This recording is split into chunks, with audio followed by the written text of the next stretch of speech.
ಮಾನದ ವಿಷಯ ಬಂದಾಗ, ಧರ್ಮದ ವಿಷಯ ಬಂದಾಗ ನಾವು ಆತ್ಮಾಹುತಿಯನ್ನ ಮಾಡ್ಕೊಳ್ತೀವಿ, ಬಲಿದಾನವನ್ನ ಮಾಡ್ತೀವಿ. ಆದರೆ ನಮ್ಮ ಶೀಲವನ್ನ ಬಿಟ್ಕೊಡಲ್ಲ ಅಂತಕ್ಕಂಥ ಸಮಾಜ ನಮ್ಮದಂತಕ್ಕಂಥ ಎಚ್ಚರಿಕೆ ನಮಗಿರಬೇಕು.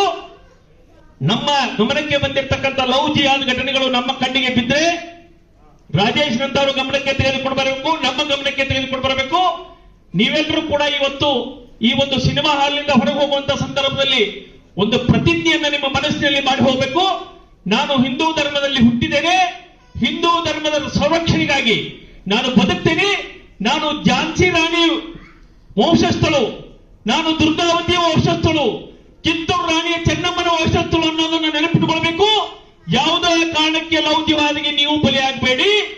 ಹಿಂದೂ ಸಮಾಜದ ಯಾವೊಬ್ಬ ಹಿಂದೂ ಹುಡುಗಿಯೂ ಕೂಡ ಲವ್ ಜಿಹಾದ್ಗೆ ಬಲಿಯಾಗಬಾರದು ಅಂತಕ್ಕಂಥ ಶಪಥನ್ನ ನೀವು ಮಾಡಿದ್ರೆ ಲವ್ ಜಿಹಾದ್ಗೆ ಬರ್ತಕ್ಕಂಥ ದಿನಗಳಲ್ಲಿ ಒಬ್ಬ ಹಿಂದೂ ಹುಡುಗಿ ಹೋಗ್ಲಿಕ್ಕೆ ಸಾಧ್ಯ ಇಲ್ಲ ಅಂತಕ್ಕಂಥ ಮಾತನ್ನ ಹೇಳ್ತಾ, ಇವತ್ತು ಏನು ರಾಜೇಶ್ ತೇವರ್ ಅವರ ತಂಡ ಏನು ಇದು ಈ ಒಂದು ಸಾಮಾಜಿಕ ಕೆಲಸವನ್ನು ಮಾಡಿದೆ, ನಿಮ್ಮೆಲ್ಲರ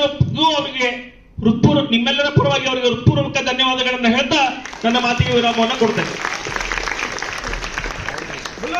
भारत माता की जय, बोलो भारत माता की जय। फूल नहीं चिंगारी है, ये है भारत की नारी है।